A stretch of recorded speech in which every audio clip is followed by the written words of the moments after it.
نحمده ونصلي على رسوله الكريم اما بعد فقد قال الله تبارك وتعالى كما ورد في آخر سورة الفرقان اعوذ بالله من الشيطان الرجيم بسم الله الرحمن الرحيم والذين لا يشهدون الزور وإذا مروا باللغو مروا كراما والذين إذا ذكروا بآيات ربهم لم يخروا عليها صما وعميانا والذين يقولون ربنا هب لنا من أزواجنا وذرياتنا قرة أعين واجعلنا للمتقين إماما أولئك يجزون الغرفة بما صبروا وَيُلَقَّوْنَ فِيهَا تَحِيَّةً وَسَلَامًا خَالِدِينَ فِيهَا حَسُنَتْ مُسْتَقَرًّا وَمُقَامًا قُلْ مَا يَعْبَأُ بِكُمْ رَبِّي لَوْلَا دُعَاؤُكُمْ فَقَدْ كَذَّبْتُمْ فَسَوْفَ يَكُونُ لِزَامًا صدق اللہ العظیم۔ رب اشرح لي صدري ويسر لي امري واحلل عقدة من لساني يفقهوا قولي۔ اللهم ربنا الهمنا رشدنا واعصمنا من شرور انفسنا، اللهم ارنا الحق حقا وارزقنا اتباعه وارنا الباطل باطلا وارزقنا اجتنابه، اللهم وفقنا لما تحب وترضى، اللہم ربنا اجعلنا من عبادک المخلصین، آمین یا رب العالمین۔ سورہ فرقان کے آخری رکوع کے بارے میں اس سے پہلے یہ تجزیہ آپ کے سامنے پیش کر چکا ہوں کہ اس کی پہلی دو آیتیں اور پھر آخری آیت، ان کا تعلق ہے حکمت ایمانی کے ساتھ۔ پہلی دو آیتوں میں اللہ کی معرفت اور اللہ کے شکر کے لیے اس کائنات میں ہر چہار طرف جو نشانیاں پھیلی ہوئی ہیں ان کی طرف اشارہ کیا گیا ہے۔ جتنے بھی فزیکل فینومینا ہیں یا یہ ساری کریشن ہے، ان میں سے ہر ایک نشانی ہے، اور اس نشانی کے دو پہلو ہیں۔ ایک تو یہ کہ ان کے ذریعے سے اللہ کی معرفت حاصل کی جائے، اس کی قدرت کتنی ہے، اس کا علم کتنا وسیع ہے، اس کی حکمت کتنی مکمل ہے، وعلی ھذا القیاس۔ اور دوسرے یہ کہ اس سے شکر کا جذبہ پیدا ہونا چاہیے، اور یہی شکر کا جذبہ ہے جو پھر عبادت کی شکل اختیار کرتا ہے۔ اس لیے کہ شکر جو ہے، اگر آپ کے ساتھ کسی انسان نے بھلائی کی ہے تو آپ سوچ سکتے ہیں کہ میں بھی کسی وقت اس کے ساتھ بھلائی کروں گا، اللہ مجھے توفیق دے، موقع عنایت کرے تاکہ میں اس کے شکر کا کچھ، هل جزاء الاحسان الا الاحسان، بھلائی کا بدلہ کیا ہو سکتا ہے سوائے بھلائی کے۔ لیکن جب وہ شکر ہو کسی ماورائی ہستی کا، فرض کیجئے کہ سورج ہی ہے، اب سورج کا ہم کیا بدلہ چکا سکتے ہیں؟ اس سے جو کچھ ہمیں فیض حاصل ہو رہا ہے، یہ پوری مادی کائنات جو ہماری ہے، یہ پوری زمین، اس کا سارا نظام اس کے ساتھ وابستہ ہے، لیکن ہم کیا شکر ادا کر سکتے ہیں؟ تو یہ شکر جو ہے جذبہ پھر وہ عبادت کی شکل اختیار کرتا ہے۔ ہاتھ جوڑ کر کھڑے ہو گئے، اس کے لیے دنڈوت کی، اس کے لیے کوئی مندر بنا لیا، کوئی اس طرح کی قوم۔ تو پہلی دو آیتوں میں حکمت ایمانی جو ہم پڑھ چکے ہیں، جو ہمارے اسباق تھے ایمانیات سے متعلق، اس میں وہ باتیں تفصیل سے آئیں، یہاں دو میں ان کا خلاصہ آ گیا۔ آخری آیت جو آج پڑھیں گے انشاءاللہ، اس میں حکمت رسالت کا ذکر ہے۔ رسالت کس لیے، اس کا اصل سبب کیا ہے، کیوں بھیجی گئی، کیوں یہ اللہ نے سلسلہ جاری فرمایا۔ اچھا، اب ان دونوں انتہاؤں کے درمیان، پہلی دو آیتیں آخری آیت، ان کے درمیان جو ہے پانچ آیتوں کے دونوں طرف یہ گروپ ہے جن میں کہ انسانی شخصیت، تعمیر شدہ شخصیت، عباد الرحمن، اللہ کے محبوب بندے، اللہ کے مخلص بندے، جنہیں اللہ اپنا لیتا ہے، اپنا بنا لیتا ہے، ان کے کیا خاص اوصاف ہیں وہ بیان ہوئے۔ پھر ان دونوں کے درمیان ہم نے دیکھا 4 آیتوں میں حکمت دین کے 2 پہلو آئے ہیں بہت اہم۔ یہ ذرا فرق کیجئے گا، حکمت ایمان، حکمت دین۔ دین ہے وہ نظام، اس نظام کے اعتبار سے سب سے بڑے کبیرہ گناہ کیا ہے وہ معین کیے گئے. سب سے بڑا اکبر الکبائر، کبرى الکبائر، سب سے بڑا شرک. اس کے بعد قتل ناحق، انسانی جان لے لینا بغیر کسی سبب کے، بغیر کسی جواز کے. وہ جواز میں آپ کو بتا چکا ہوں 4 ہیں صرف. یا تو قتل کے بدلے قتل، اگر مقتول کے ورثاء جو ہے نہ دیت لینے پر راضی ہیں نہ معاف کرنے کے لیے تیار ہے قاتل کو، تو وہ قتل کیا جائے گا اپنے اس عمل کی وجہ سے کہ جو اس نے کیا کسی کو قتل کر کے. یا پھر زانی شادی شدہ ہے تو اسے قتل کیا جائے گا. اس کے قتل کی خاص شکل کیا ہے؟ رجم، پتھر مار مار کر. یا پھر مرتد جو ہوگا، اسلامی ریاست میں کوئی مسلمان اپنا دین اسلام چھوڑ کر کوئی اور مذہب اختیار کر لے تو قتل کیا جائے گا. نمبر 4 کافر قتل کیا جائے گا بشرطے کہ وہ حربی ہو، جس کے ساتھ جنگ کا سلسلہ ڈکلیئرڈ. یہ نہیں ہے کہ جہاں جس کافر کو چاہا مار دیا، یہ اس طرح کا معاملہ نہیں ہے، بلکہ یہ کہ جس کے ساتھ وار ڈکلیئرڈ ہے. ان میں بھی بوڑھوں کو، بچوں کو، عورتوں کو قتل کرنے کی اجازت نہیں ہے، بلکہ یہ کہ جو بھی جنگ کی صلاحیت رکھنے والے لوگ ہیں انہیں قتل کیا جائے. اس کے علاوہ قتل کا کوئی شکل جو ہے شریعت اسلامی میں جائز نہیں ہے. اور یہ بھی بہت بڑے گناہوں میں سے ہے، اس لیے کہ اس سے تمدن کی جڑ کٹ جاتی ہے. تیسرا فرمایا ولا یزنون، زنا نہیں کرتے. اس سے در حقیقت انسانی معاشرہ جو ہے وہ متعفن ہو جاتا ہے، سنڈاس بن جاتا ہے. اس معاشرے کے اندر سے خیر ختم ہو جاتا ہے اگر یہ زنا عام ہو جائے. تو یہ 3 ہیں جو سب سے بڑے گناہ ہیں، اور ان کا تعلق در حقیقت جو ایک معاشرہ اسلام پیدا کرنا چاہتا ہے، گویا کہ اس کے حوالے سے یہ بنیادی ہدایات ملی کہ اس معاشرے میں سے ان 3 چیزوں کو تو بڑی ہی محنت کے ساتھ، اہتمام کے ساتھ ایریڈیکیٹ کیا جائے گا. لیکن اس کے بعد پھر حکمت دین کا ایک اور بہت اہم موتی ہم پڑھ چکے، اور وہ ہے توبہ. چاہے یہ گناہ بھی سرزد ہو گئے ہوں انسان سے، اس کے باوجود توبہ کا دروازہ کھلا ہے. اگر انسان حقیقتاً نادم ہو جائے کہ میں غلط کام کیا، میں نے اس پر ندامت ہو، اسے حقیقی ندامت ہو، پشیمانی ہو. اور نمبر 2 یہ کہ وہ عزم کر لے دوبارہ کبھی یہ کام میں نہیں کروں گا، عزم مصمم. اور نمبر 3 یہ کہ جو کام تھا اسے بالفعل بھی چھوڑ دے. یہ نہیں کہ تسبیح رٹتا رہے توبہ کی اور کام جاری رکھے، یہ نہیں. تو یہ 3 شرطیں ہیں حقوق اللہ کے بارے میں، اور حقوق العباد کے بارے میں 4تھی شرط اور ہے، اور وہ یہ ہے کہ جس کا حق مارا ہے، جس پر زیادتی کی ہے، یا تو اس سے معافی حاصل کی جائے، یا یہ ہے کہ اسے کمپنسیٹ کیا جائے، اس کا مال مار لیا تھا واپس کیا جائے. یا فرض کیجئے وہ فوت ہو گیا ہے اور آپ تعین کے ساتھ جانتے بھی نہیں کہ آپ نے کتنا مال اس کا ہضم کیا تھا، تو اس کی طرف سے صدقہ اور خیرات کیجئے. وہ گویا کہ اللہ تعالیٰ کے ہاں اس دعا کے ساتھ اے اللہ اسے بدل بنا دے، میں یہ صدقہ خیرات کر رہا ہوں، اس کا ثواب اس کو پہنچا دے. تو اس سے گویا کہ کمپنسیشن کی شکل جو ہے ہو سکتی ہے. اور میں نے عرض کیا تھا پچھلی مرتبہ کہ اس توبہ کے معاملے میں جو ٹھوکر کھائی ہے عیسائیوں نے، کہ حضرت آدم سے حضرت حوا سے علیہم السلام جو خطا ہوئی، غلطی ہوئی، اور بہت بڑی غلطی تھی. اللہ کا صریح حکم تھا کہ اس درخت کے قریب نہ بھٹکنا، لیکن یہ کہ انہوں نے اس درخت کا پھل کھا لیا. شیطان کی وسوسہ اندازی، اس نے جو دھوکہ دیا، جس طریقے سے انہیں پھسلایا، وہ کھا بیٹھے. بہت بڑا جرم تھا، کوئی شک نہیں. حرام شے کا ارتکاب کیا، اللہ نے حرام کر دیا تھا. لیکن اس کے لیے بھی فرمایا فَتَلَقَّى آدَمُ مِن رَبِّهِ كَلِمَاتٍ فَتَابَ عَلَيْهِ. آدم نے خود اللہ ہی سے کچھ کلمات سیکھ لیے توبہ کے لیے. یعنی دل میں پشیمانی تو پیدا ہو گئی تھی اور توبہ کرنا چاہتے تھے، لیکن ابھی انہیں معلوم نہیں تھا کہ کن الفاظ میں اللہ کے جناب میں ہم توبہ کریں. وہ الفاظ جو کہ اصل مسئلہ جو ہے وہ تو دل کے اندر ندامت کا پیدا ہو جانا ہے. یہ ہے توبہ کی اصل جڑ، اصل بنیاد.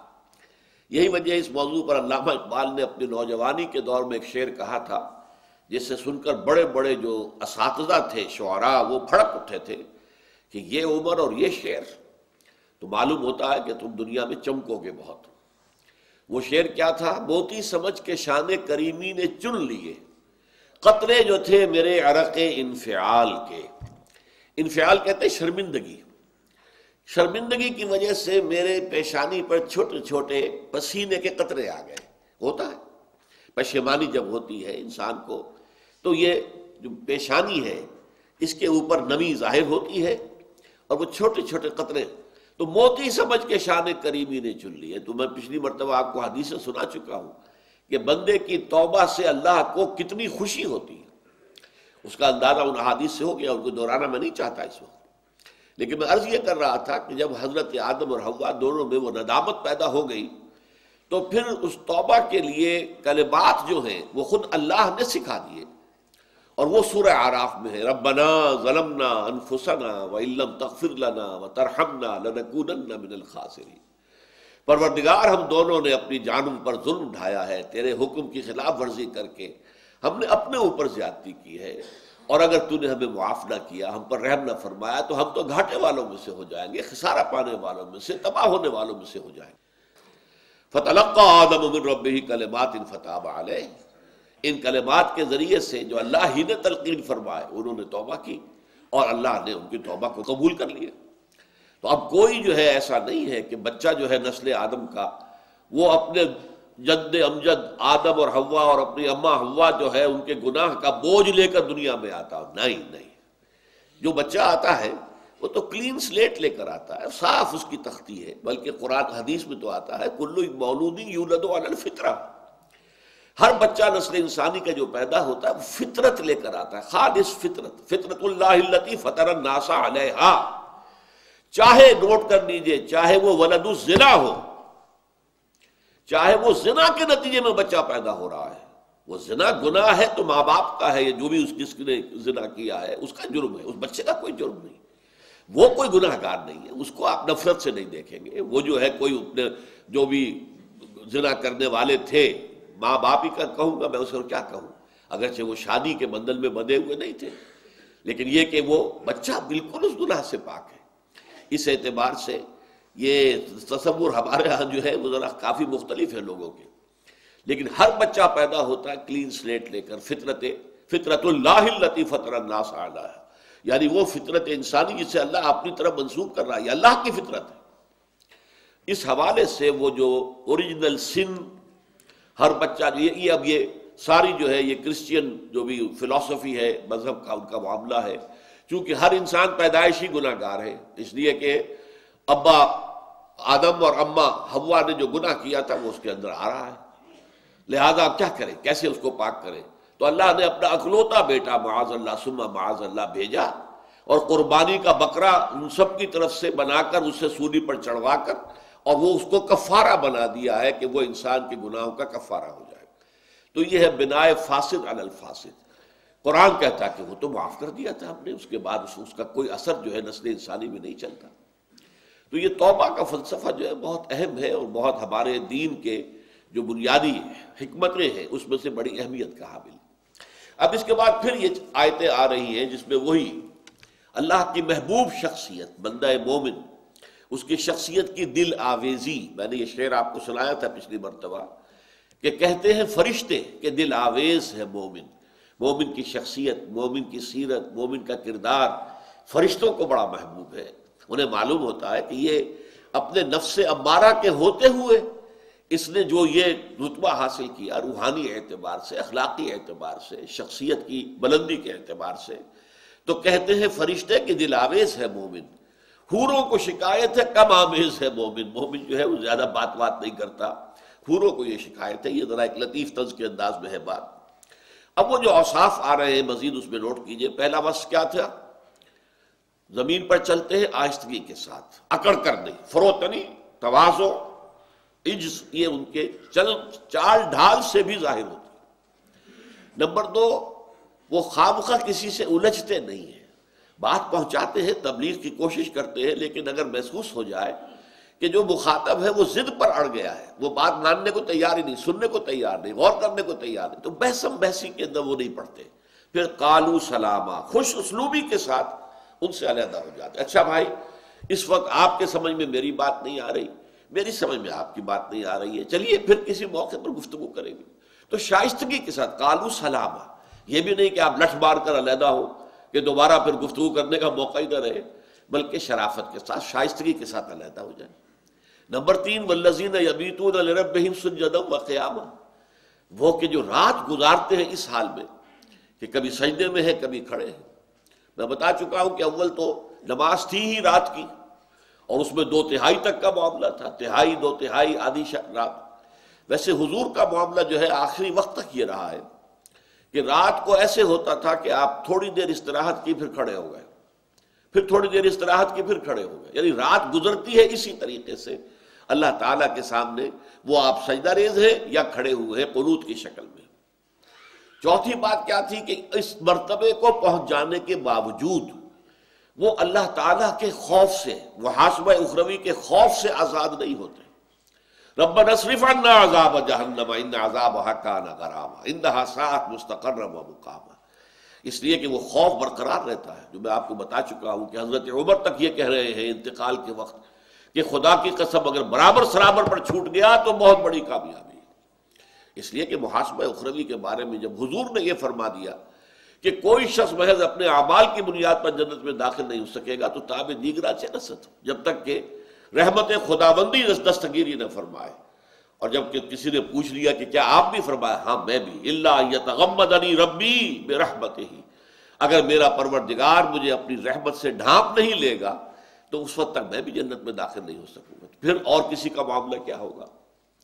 پھر ایک اور بس بتایا گیا کہ ان کے اندر ایک میانہ روی ہوتی ہے، اعتدال، والذین اذا انفقوا لم یسرفوا ولم یقتروا، نہ اسراف، نہ ضرورت سے زائد خرچ کرنا، اور نہ یہ ہے کہ بخیلی کا معاملہ کرنا۔ اور اس میں اس حد تک بھی انسان چلا جائے پتہ نہیں کل کیا ہوگا، بچا کر رکھو، بھائی کل کا معاملہ اللہ تعالیٰ دیکھے گا، جس نے آج پرووائڈ کیا ہے، پرووائڈر تو وہی ہے تو وہ کل بھی دے گا، اس لیے اس کے اندر بہت زیادہ بخیلی اور کنجوسی کا معاملہ نہیں ہونا چاہیے۔ یہ اوصاف آگے اب آ رہا ہے، والذین لا یشہدون الزور۔ اب اس کا ایک ترجمہ جو عام طور پر کیا گیا ہے وہ یہ کہ وہ جھوٹی گواہی نہیں دیتے، جھوٹ کی گواہی نہیں دیتے، ایک ترجمہ عام طور پہ کیا جاتا ہے، اگرچہ ان الفاظ کا صحیح ترجمہ یہ نہیں ہے۔ ویسے جھوٹی گواہی بھی بہت بڑے گناہوں میں سے، بہت بڑے گناہوں میں سے، عام طور پر لوگ اسے چھوٹی بات سمجھتے ہیں۔ حضور نے فرمایا عدلت الشہادۃ زور باشراک باللہ، جھوٹی گواہی دینا اللہ کے ساتھ شرک کرنے کے برابر ہے۔ اور وہ شرک وہ جرم ہے، آپ کو معلوم ہے کہ 2 مرتبہ سورہ نساء میں آیا کہ ان اللہ لا یغفر ان یشرک بہ، اللہ اسے ہرگز معاف نہیں کرے گا کہ اس کے ساتھ شرک کیا جائے، ویغفر ما دون ذلک لمن یشاء، ہاں اس سے کم تر گناہ جس کو چاہے گا بخش دے گا۔ کھلا لائسنس نہیں ہے کہ لازماً بخش دے گا، نہیں، امید ہو سکتی ہے۔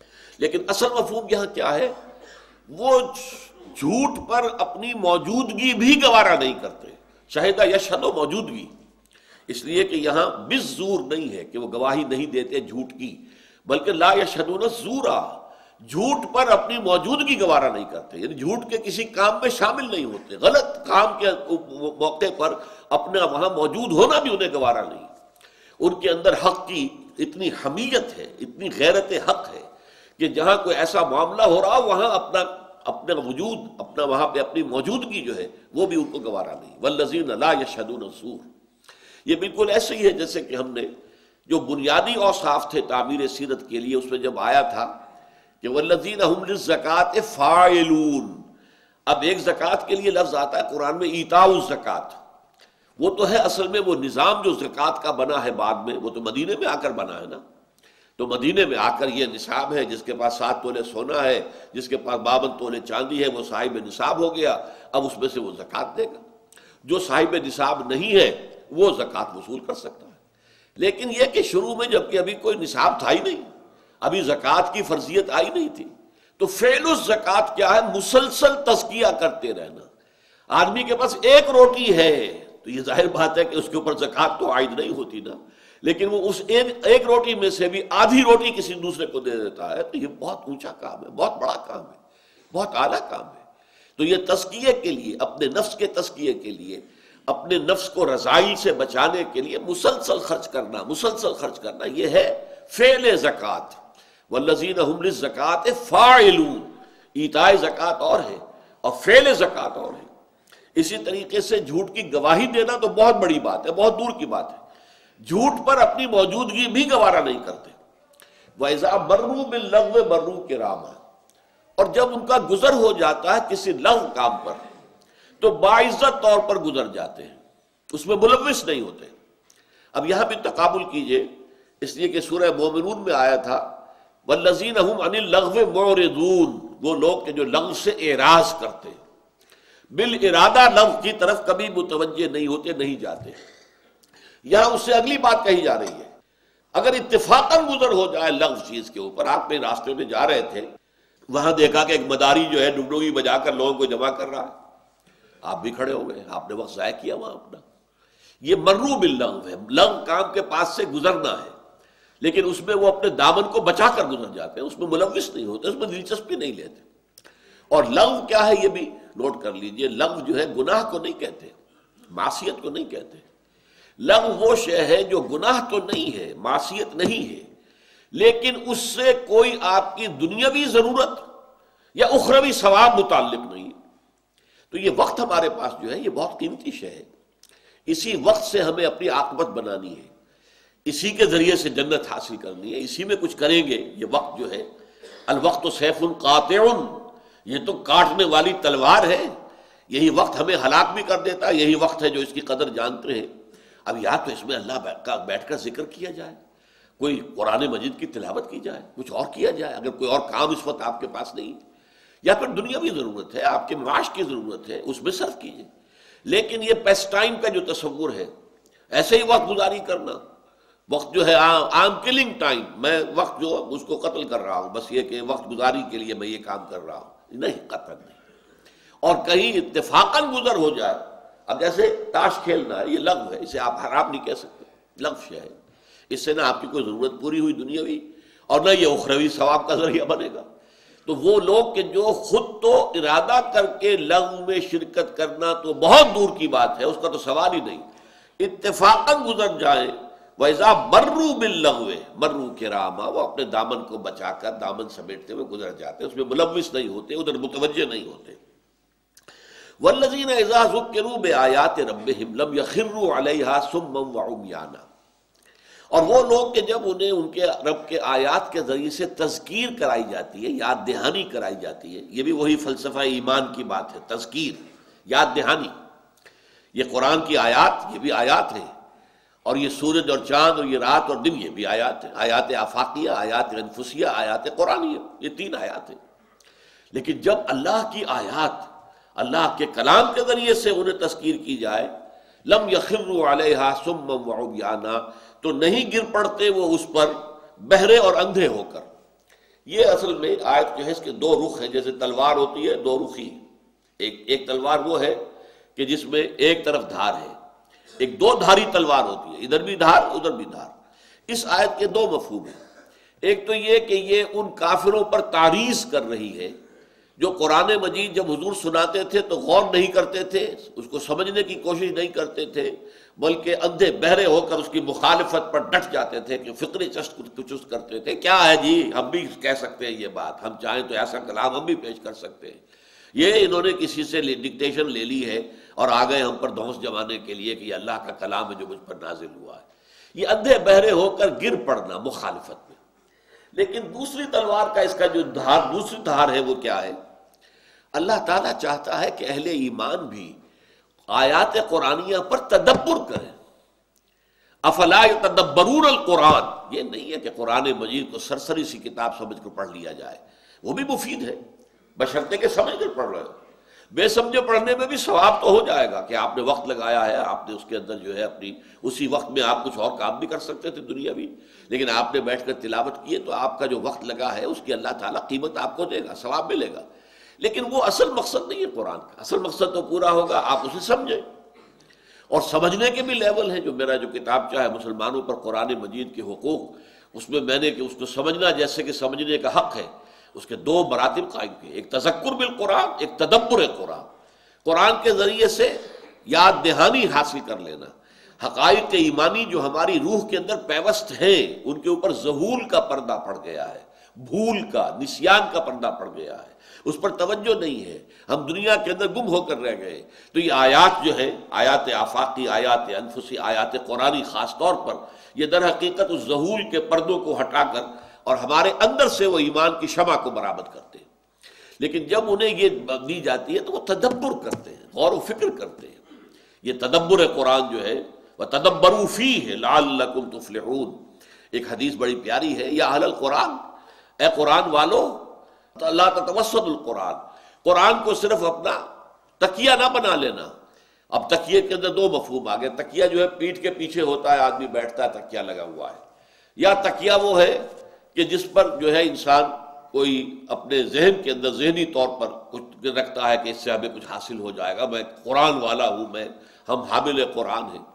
ان دونوں چیزوں کا فائدہ نہیں۔ لا تتوسط القرآن، قرآن کو تکیے کی طرح پیچھے نہ پھینک دینا اور صرف اسے ایک زوم کی بنیاد نہ بنا لینا، بلکہ کیا کرنا، وَاتْلُوهُ حَقَّ تِلَاوَتِهِ فِي آنَاءِ اللَّيْلِ وَالنَّهَارِ، دیکھنا اس کی تلاوت کرو جیسا کہ اس کے تلاوت کا حق ہے، دن کے اوقات میں بھی رات کے اوقات میں۔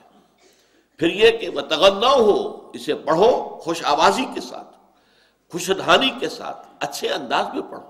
اگر اللہ نے اچھی آواز دی ہے، اس آواز کو زین القرآن بِأَصْوَاتِكُمْ، اس قرآن کو مزین کرو اپنی آوازوں کے ذریعے سے۔ نمبر 3 یہ وَتَدَبَّرُوا فِيهِ لَعَلَّكُمْ تُفْلِحُونَ، اس کو اور وفشو ہو، اسے پھیلاؤ، عام کرو دنیا کے اندر، چہار ڈانگے عالم تک اس کا پیغام، اس کا نور پہنچا دو۔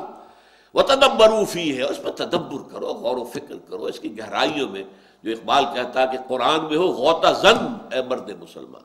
ظاہر بات ہے سمندر میں غوطہ لگانے والے جو پھر نیچے سے موتی نکال کر لاتے ہیں، سمندر کے اندر تو موتی ہے، لیکن ظاہر بات ہے محروم رہا دولت دریا سے وہ غواص، کرتا نہیں جو صحبت ساحل سے کنارہ، کنارے پر بیٹھے ہوئے تو موتی نہیں ملیں گے تمہیں تو اس میں غوطہ لگانا پڑے گا، گہرائی میں جا کر جو ہے وہاں پر وہ سیپیاں آپ کو ملیں گی جن کے اندر کے موتی ہے، تو وہ موتی حاصل کرنے کے لیے محنت کرو، قرآن میں غوطہ زنی کرو۔ والذین اذا ذکروا بآیات ربہم لم یخروا علیہا صما وعمیانا والذین یقولون ربنا ھب لنا من ازواجنا وذریاتنا قرۃ اعین واجعلنا للمتقین اماما، اور وہ لوگ جو کہتے ہیں رب ہمارے ہمیں ہماری بیویوں اور اولاد سے آنکھوں کی ٹھنڈک عطا فرما، یعنی یہ کہ بندہ مومن جو ہے وہ یہی چاہے گا میری بیوی بھی مومنہ ہو، متقیہ ہو، اس کے اندر بھی عبادت کا ذوق ہو، اللہ تعالیٰ کے ساتھ اس کا تعلق ہو، میری اولاد جو ہے وہ بھی اسی راستے پر چلے، وہ بھی مومن مسلم اور متقی بن کر اٹھے، تو یہ ان کی خواہش ہے۔ اور یہ بات بڑی اہم ہے، انسان کی اندرونی شخصیت جو ہے اس کا اصل پرتو جو ہے اگر آپ کو دیکھنا ہو تو اس کی اولاد کو دیکھیے کہ اس نے اولاد کو کیا بنانے کی کوشش کی۔ اس لیے کہ ایک آدمی اپنی جگہ پر لبادہ اس نے اوڑھا ہوا ہے بہت تقویٰ کا اور بہت دینداری کا اور بہت روحانیت کا، اور بڑی وہ سنتوں کا، چھوٹی چھوٹی سنتوں کی بھی پیروی کر رہا ہے اہتمام کے ساتھ، لیکن اولاد کو دیکھتے ہیں تو ان کو بالکل بگٹٹ چھوڑا ہوا ہے، وہ صرف دنیا کی تحصیل کے لیے، وہ تعلیم ہے تو ساری اس لیے ہے کہ دنیا میں کوئی انہیں مقام حاصل ہو جائے، معاش کا کوئی عمدہ ذریعہ مل جائے، سٹیٹس بن جائے، اس کے لیے کوئی ان کے اندر کوشش نہیں ہے کہ یہ لوگ اللہ کے مومن متقی مخلص بندے جو ہیں مسلم و مومن بن کر اٹھے نہیں۔ تو معلوم ہوا کہ ان کا ویلیو سٹرکچر کیا ہے، اصل اقدار جو ہے دل کے اندر اور ذہن کے اندر وہ کیا ہے، وہ در حقیقت وہ اقدار، وہ اپنا جو بھی انہوں نے ڈھونگ رچایا ہوا ہے وہ ہے، حقیقت در حقیقت وہ نہیں ہے ان کے اندر، اس لیے کہ اگر وہ ہوتی تو وہ سب سے زیادہ نمایاں نظر آنی چاہیے تھی ان کی اولاد میں۔ ہاں اولاد میں کوئی ایک جو ہے، فرض کیجئے کسی نے کو 5-6 بیٹے دیے ہیں اللہ نے، ان میں سے کوئی ایک جو ہے وہ بگڑ گیا، ٹھیک ہے، ہو سکتا ہے، اس میں کوئی عجیب بات نہیں۔ آپ کو معلوم ہے کہ حضرت نوح علیہ السلام کے 4 بیٹے تھے، 3 بیٹے ان پر ایمان لائے، ان کے ساتھ تھے، حضرت سام، حضرت حام، حضرت یافس۔ 4تھا بیٹا جو تھا کنعان وہ کافر رہا، مشرک رہا، وہ غرق ہوا، ان کی نگاہوں کے سامنے غرق ہوا، یہ ہو سکتا ہے۔ لیکن 3 بیٹے تو تھے نا، اور ان کے ساتھ تھے، اللہ نے ان کو اپنے باپ کے نقش قدم پر چلنے کی توفیق دی تھی۔ پھر دنیا میں ایسی عظیم ہستیاں بھی گزری ہیں، میں تو حیران ہوتا ہوں، اللہ تعالیٰ کا فضل و کرم کسی پر ہوتا ہے تو کتنا ہوتا ہے، بے حد و حساب۔ آپ کو معلوم ہے کہ امام ربانی حضرت مجدد الفسانی رحمۃ اللہ علیہ کے 4 بیٹے تھے، چاروں اسی راستے پر جو باپ کا راستہ تھا، اس کے اوپر ہر ایک چمکا ہے، وہ ہدایت کا ایک مینارہ بنا ہے، کوئی بھی جو ہے ان میں سے کسی دوسری طرف کسی غلط راستے پر پڑنے والا نہیں تھا۔ اسی طرح مجدد 12ویں صدی کے، یہ 11ویں صدی کے مجدد تھے، مجدد الفسانی، دوسرا 1000 سال شروع ہوا تو پہلے اس دوسرے 1000 سال میں پہلے آئی 11ویں صدی، تو 11ویں صدی کے مجدد ہیں حضرت احمد سرہندی رحمۃ اللہ علیہ، 12ویں صدی کے مجدد حضرت شاہ ولی اللہ دہلوی رحمۃ اللہ علیہ، ان کو بھی اللہ نے 4 بیٹے دیے۔ اور ان میں سے 3 جو ہیں وہ تو ایسے چمکے ہیں. شاہ عبد العزیز تفسیر عزیزی لکھی انہوں نے، اور بہت بڑا مدرسہ ان کا تھا شاہ عبد العزیز کا، جس سے کہ وہ دین کی تعلیمات پھیلا رہے تھے. شاہ عبد القادر نے قرآن مجید کا بامحاورہ ترجمہ کیا. آج تک موسٹ اوتھینٹک ترجمہ وہی ہے. 100 سال کے بعد حضرت شیخ الہند نے اس ترجمے کو صرف یہ کہ 100 سال میں اردو زبان کا محاورہ بدل گیا تھا، تو اس بدلے ہوئے محاورے کے اعتبار سے کوئی تبدیلیاں کی ہیں، ورنہ صاف لکھا ہے انہوں نے کہ یہ ترجمہ وہی ہے جو شاہ عبد القادر نے کیا تھا. تیسرے بیٹے شاہ رفیع الدین، انہوں نے لفظی ترجمہ کیا. چوتھے بیٹے نوجوانی میں فوت ہو گئے تھے، لیکن وہ چونکہ زیادہ چمک نہیں سکے علم کی دنیا میں، روحانیت کے میدان میں، دین کے میدان میں، اس کی کسر اللہ نے پوری کر دی. کسر کا جبر کر دیا کیا کہ ان کے بیٹے تھے شاہ اسماعیل شہید رحمۃ اللہ علیہ، وہ ایک مجاہد کی شکل میں اور بہت بڑے عالم.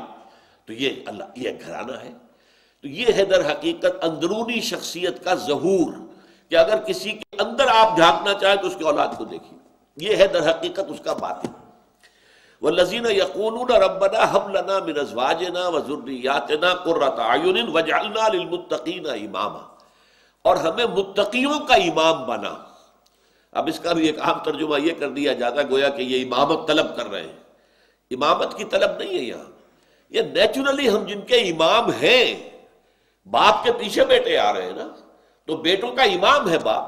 اور قیامت کے دن بھی یہ ہوگا جب ہم اٹھیں گے بعد سے بعد الموت میں، تو ہمارے آگے ہمارے دادا جا رہے ہوں گے، والد جا رہے ہوں گے، پھر میں جا رہا ہوں گا، پھر میرے بیٹے آ رہے ہوں گے. یہ ہے اسی معاملہ ہوگا. تو وہ ہمیں اے رب جن کے ہم امام ہیں، جن کو تو نے ہمارے چارج میں دے دیا ہے، جیسے کہ فرمایا ہے اللہ تعالیٰ نے کہ ہر شخص جو ہے وہ مسئول ہے. کلکم مسئول عن رعیتہ، کلکم راعٍ و مسئول عن رعیتہ. تم میں سے ہر شخص کی حیثیت ایک چرواہے کی ہے. جیسے چرواہے کے چارج میں بھیڑیں ہیں، بکریاں ہیں، تو ظاہر بات ہے کہ وہ ذمہ دار ہے. وہ صبح لے گیا ہے گھروں میں سے نکال کر بکریاں اور بھیڑیں، تو شام کو ہر ایک آدمی کو اس کی بھیڑیں اور بکریاں پہنچانا اس کی ذمہ داری ہے.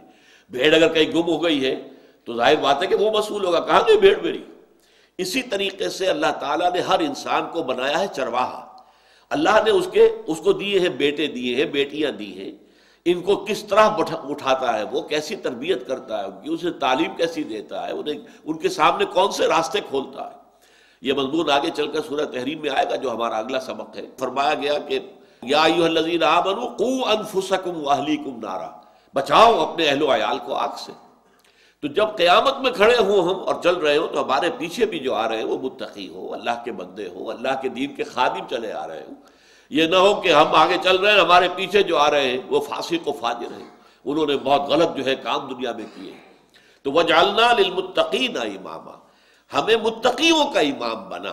یہاں آپ ترجمہ کرتے ہوئے ہمیں متقیوں کا امام بنا نہیں، امام کے اوپر ایمفسائز نہ کیجیے، ہمیں متقیوں کا امام بنا، یعنی جو ہماری امامت میں ہیں، ہمارے چارج میں ہیں، جن کے ہم فطری امام ہیں، انہیں متقی بنا دیں. اولئک یجزون الغرفۃ بما صبروا، یہ وہ لوگ ہیں کہ جن کو بالا خانے عطا کیے جائیں گے ان کے صبر کے عوض. اب یہاں دیکھیے ایک لفظ آیا، بالا خانہ جنت کے اندر اونچے ہوں گے. غرفم جو قرآن مجید میں آیا مبنیتن، یہ تو یہ کہ جیسے اب اسکائی اسکریپرز آپ کو یہاں نظر آ رہی ہے اور بڑی بڑی عمارتیں، جنت میں بھی اس طرح کا معاملہ ہوگا، اونچے درجے، اس سے کمتر درجے، اس سے کمتر درجے. تو انہیں بالا خانے ملیں گے، اوپر کے درجے جو ہیں ان کو الاٹ کیے جائیں گے. اولئک یجزون الغرفۃ بما صبروا، اس پوری شخصیت و کردار کے لیے ایک لفظ استعمال کیا، صبر کیا انہوں نے. یہ بہت ہی جامع لفظ ہے صبر، اس لیے کہ صبر کی 4 قسمیں تو یہ ہیں. صبر علی الطاعہ، اطاعت پر صبر کرنا. اطاعت میں کہیں مشقت کرنی پڑ رہی ہے، کہیں سختی جھیلنی پڑ رہی ہے، شدید سردی کا موسم ہے، پانی ٹھنڈا ہے، گرم پانی کا کوئی انتظام نہیں ہے، وضو تو کرنی ہے، جھیلو، وضو کرنا ہے، نماز پڑھنی ہے، نماز فرض ہے. اگر کوئی غسل کی ضرورت ہے غسل کرنا پڑے گا. تو یہ سختی ہے، یہ جھیلنا ہے، اس کو صبر کرنا ہے طاعت پر، اطاعت پر. صبر عن المعصیہ، گناہ سے اپنے آپ کو روکنا، یہ بھی صبر ہے. ایک موقع آپ کو مل گیا ہے ایک غلط کام میں، جیسے کہ ایک حدیث میں آتا ہے کہ وہ 7 لوگ کہ جنہیں اللہ تعالیٰ خاص اپنے عرش کے سائے کے تلے جگہ دیں گے قیامت کے دن، ان میں سے ایک وہ بھی ہے کہ جس سے کوئی عورت جو ہے وہ صاحب حسب و نسب ہے، خوبصورت ہے، وہ دعوت دیتی ہے گناہ کی، اور وہ کہتا ہے انی اخاف اللہ، میں اللہ تعالیٰ کا خوف کرتا ہوں، میں تمہاری اس دعوت گناہ کو میں قبول نہیں کر سکتا، جیسے کہ حضرت یوسف علیہ السلام نے کیا۔ آپ کو معلوم ہے جو کچھ زلیخا نے کیا تھا اور جس قدر اس نے اہتمام کیا تھا، اس کے باوجود اللہ تعالیٰ نے اگرچہ بشری جو تقاضا ہے، بربنائے بشریت ان کے اندر بھی ایک جذبہ پیدا ہوا، وَلَقَدْ هَمَّتْ بِهِ وَهَمَّ بِهَا لَوْلَا أَن رَأَىٰ بُرْهَانَ رَبِّهِ، لیکن اللہ تعالیٰ کی کوئی خاص برہان اس وقت اللہ نے انہیں دکھائی اور وہ بچ گئے۔ اسی طریقے سے اگر کسی کو ایک ایسی عورت دعوت گناہ دیتی ہے اور وہ رک جاتا ہے، انی اخاف اللہ، تو یہ ان 7 لوگوں میں سے ہوگا یا 7 قسم کے لوگوں میں سے ہوگا جسے اللہ تعالیٰ قیامت کے دن، جس دن کوئی سایہ نہیں ہوگا، یوم لا ظل الا ظلہ، اس کے سوا کوئی سایہ ہوگا ہی نہیں، اس اپنے سائے کے تلے ان کو جگہ دیں گے۔ تو یہ ہے صبر عن المعصیہ۔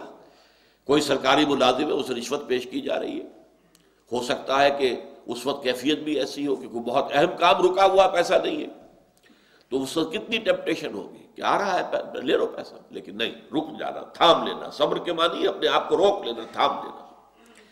پھر ایک صبر ہے قالا بلائن، مصیبت پر صبر، اللہ کی طرف سے امتحان کے طور پر آئی ہے، یا آپ کے کسی گناہ کا کفارہ کرنے کے لیے اللہ نے آپ پر کوئی مصیبت ڈال دی ہے، تو بلا جو ہے، ابتلا اور بلا، اللہ کی طرف سے امتحان اور آزمائش، تکلیف، مصیبت۔ والصابرین، جیسا کہ ہم نے آیت البر میں پڑھا تھا، والصابرین فی البأساء والضراء وحین الباس، فقر و فاقہ میں صبر کرنا، جھیلنا، برداشت کرنا، تکلیفیں اور اذیت جو ہے ان کو جھیلنا، برداشت کرنا، جنگ میں کھڑے ہو جانا جان ہتھیلی پر رکھ کر۔ پھر چوتھا ہے، اور یہ اب سب سے جامع ہو گیا، صبر عن الدنیا، آخرت کے حصول کے لیے دنیا سے صبر کرنا پڑے گا۔ آپ دیکھیں کہ آپ کے ساتھی بڑھتے جا رہے ہیں دنیا کے اندر، اور یہ بھی دیکھیں کہ آپ ان سے ذہانت میں کم نہیں، ان سے فطانت میں کم نہیں، لیکن آپ صبر کیے ہوئے، چونکہ آپ نے طے کر لیا ہے کہ مجھے اپنا وقت، اپنی صلاحیت، اپنی قوت اللہ کے دین کے لیے لگانی، ظاہر بات ہے دنیا میں پیچھے رہ جائیں گے۔ آپ دیکھیں گے کہ لوگ بڑھ رہے ہیں، آگے سے آگے ترقی کر رہے ہیں، لیکن صبر عن الدنیا، دنیا سے صبر کریں گے تو آخرت جو ہے اس کے حقدار بنیں گے۔ اللہ تعالیٰ پھر آخرت کے راستے جو ہے وہ کھولتا چلا جائے گا، اس کے لیے آپ کو ان اعمال کی توفیق دے گا کہ جن سے آخرت کی کامیابی جو ہے وہ حاصل کی جا سکتی ہے۔ تو اولئک یجزون الغرفۃ بما صبروا، یہ وہ لوگ ہوں گے کہ جنہیں جنت کے بالا خانے، اونچے درجے وہ ان کو دیے جائیں گے، اور ان کے صبر کے سبب سے، جو انہوں نے صبر کیا دنیا کی زندگی میں۔ وَيُلَقَّوْنَ فِيهَا تَحِيَّةً وَسَلَامًا، اور جنت میں ان بالا خانوں میں ان کا استقبال ہوگا، انہیں ہاتھوں ہاتھ لیا جائے گا، ان کے لیے استقبال ہو رہا ہوگا، انہیں سلام کرتے ہوئے جنت کے فرشتے، سلام علیکم طبتم فادخلوها خالدین، سلامتی ہو آپ پر، آپ بڑے پاکیزہ لوگ ہیں، بہت اچھے لوگ ہیں، آپ آئیے، دروازے کھلے ہوئے ہیں۔ وسیق الذین اتقوا ربهم الی الجنۃ زمرا حتی اذا جاؤوها وفتحت ابوابها وقال لهم خزنتها سلام علیکم طبتم فادخلوها خالدین، اب آئیے اس میں داخل ہو جائیے ہمیشہ رہنے کے لیے۔ یلقون فیہا تحیۃ وسلاما، انہیں دعائیں دیں گے اور سلام جو ہے ان کو کریں گے، ان کا استقبال کریں گے۔ خالدین فیہا، اور وہ اس میں رہیں گے ہمیشہ ہمیشہ ہمیشہ ہمیشہ ہمیشہ ہمیشہ۔ حسنت مستقرا و مقاما، اس کی میں وضاحت شروع میں کر چکا ہوں پچھلے درس میں کہ یہ مقام ایسا ہے قرآن مجید کا کہ سائملٹینیس کنٹراسٹ کے لیے الفاظ لائے گئے ہیں کہ جہنم اتنی بری جگہ ہے کہ ایک لمحے کے لیے بھی داخل ہوگے تو اس کی پوری سختی جو ہے، درختگی تم پر والے ہو جائے گی، اور ہمیشہ رہنا تو توبہ ہی توبہ، توبہ ہی توبہ، اللہ تعالیٰ بچائے۔ اور جنت اتنی اچھی جگہ ہے کہ تھوڑی دیر کے لیے بھی جاؤ گے تو بڑا خوشنما لگے گا، بڑا عمدہ منظر ہے، اور وہاں رہو گے مستقل، تب بھی اس کی دلچسپیوں میں، اس کی رعنائیوں میں کوئی کمی نہیں آئے گی۔ یہ جو ہوگا کہ دل اب اچاٹ ہو گیا جی، اب آپ دنیا میں تصور کرتے ہیں تو کشمیر زمین پر جنت ہے، لیکن جو لوگ وہاں رہتے ہیں ان سے پوچھئے وہ جنت ہے یا کیا ہے، ان کو وہاں کے مسائل زیادہ نظر آتے ہیں، برف باریاں نظر آتی ہیں۔ جو صورتحال تکلیف ہوتی ہے پہاڑوں کے اندر پانی کے حصول میں، اس کا آپ اندازہ کیجیے۔ تو اس حوالے سے اچھی سے اچھی جگہ سوئٹزرلینڈ ہو، کشمیر ہو، وہاں مستقل آپ کو رہنا پڑے تو پھر اس میں کوئی حسن نہیں رہے گا، پھر آدمی کا دل اکتا جائے گا۔ لیکن جنت ایسی جگہ ہے حسنت مستقرا و مقاما، جہنم کے بارے میں فرمایا سات مستقرا و مقاما، بہت بری جگہ ہے، مستقل جائے قرار ہونے کے اعتبار سے بھی اور تھوڑے سے قیام کے لیے بھی۔ اور یہ جنت جو ہے بہترین مقام ہے، مستقر کے اعتبار سے بھی، ہمیشہ رہنے کے لیے بھی اور تھوڑے سے قیام کے لیے بھی۔ قل ما یعبأ بکم ربی لولا دعاؤکم، کہہ دیجئے اے نبی، یہ میں نے عرض کیا تھا آخری آیت یہ حکمت رسالت سے متعلق ہے۔ قل ما یعبأ بکم ربی لولا دعاؤکم، اے نبی ان سے کہہ دیجئے، ان کافروں سے جو آپ کی باتوں سے اعراض کر رہے ہیں، اندھے بہرے ہو کر اعتراضات کرنے پر تل جاتے ہیں، استہزاء کرتے ہیں، تمسخر کرتے ہیں، ہوٹنگ کرتے ہیں، مذاق اڑاتے ہیں آپ کا، ان سے کہہ دیجئے کہ میرے رب کو تمہاری کوئی پرواہ نہیں ہے۔ کیا پرواہ ہے میرے رب کو تمہاری؟ کوئی پرواہ نہیں۔ یہ جو میں اللہ کا رسول ہو کر اور تمہارے پیچھے پیچھے پھر رہا ہوں اور تمہیں جو ہے تمہارے دروازوں پر جا کر دستک دے رہا ہوں، تمہیں گلیوں کے اندر پھر کر دعوت دے رہا ہوں، جس طرح میں نے اپنی جان کو ہلکان کیا ہوا ہے، سوچو نہ میری غرض تم سے وابستہ ہے، نہ اللہ کا کوئی کام تم سے وابستہ ہے۔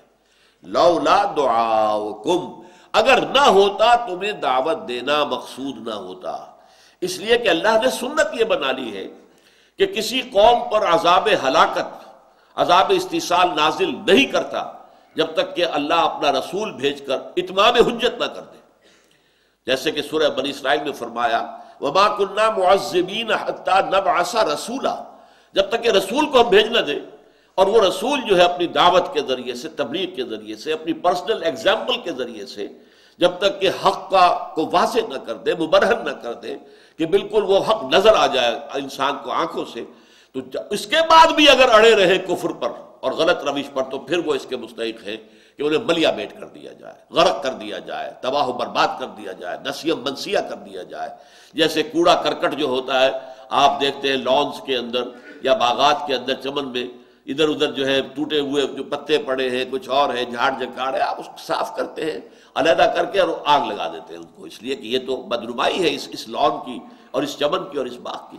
تو یہ ایسی قوم، ایسے لوگ در حقیقت اس زمین کے اوپر دھبے ہیں، داغ ہیں نوع انسانی کے، گویا کہ وہ گلے سڑے ہوئے اعضاء ہیں جنہیں کاٹ دینے ہی کے اندر مصلحت ہوتی ہے۔ ہاتھ پہ گنگرین ہو جائے تو پورا بازو کاٹ دیا جاتا ہے ورنہ موت واقع ہو جائے گی، پاؤں پر گنگرین ہوا ہے پوری ٹانگ کاٹی جاتی ہے ورنہ جان جائے گی۔ تو اسی طریقے سے ان لوگوں کو جن کے اندر کوئی خیر نہیں رہا، شر ہی شر ہے، جب رسول کے آنے کے بعد بھی وہ اڑے ہوئے اپنے کفر کے اوپر، تو قل ما یعبأ بکم ربی لولا دعاؤکم، یہ اللہ کی سنت ہے۔ وما كنا معذبین حتی نبعث رسولا رسلا مبشرین ومنذرین لئلا یکون للناس علی اللہ حجۃ بعد الرسل وکان اللہ عزیزا حکیما، ہم نے اپنے رسولوں کو بھیجا ہے بشارت دینے والے بنا کر اور خبردار کرنے والے بنا کر، تاکہ رسولوں کی آمد کے بعد لوگوں کے پاس کوئی عذر باقی نہ رہ جائے، یہ نہ کہہ سکے پروردگار ہمیں تو بتایا ہی نہیں گیا، ہمیں کسی نے آگاہی نہیں کیا، ہمیں کسی نے خبردار ہی نہیں کیا۔ نہیں، اس کو پورا جب ہو گیا فقد کذبتم، تو دیکھو تم نے اب جھٹلا دیا ہے، مکے والوں تم نے جھٹلا دیا میری دعوت کو، فسوف یکون لزاما، تو اب یہ تمہیں چمٹ کر رہے گی شے، یعنی عذاب وہ آ کر رہے گا، جیسے کہ ہم اس سے پہلے پڑھ چکے ہیں کہ ان عذابہا کانا غراما، وہ جہنم کا جو عذاب ہے وہ تو جان کا لاگو ہو جائے گا، چمٹ کر رہ جائے گا۔ اسی طرح فسوف یکون لزاما، اب یہ جو ہے لازم ہو جائے گی تمہارے اوپر ہلاکت اور تمہاری بربادی، دنیا میں بھی ہو سکتا ہے اور آخرت میں تو ہے ہی ہے۔ بارک اللہ لی ولکم فی القرآن العظیم ونفعنی وإیاکم بالآیات والذکر الحکیم۔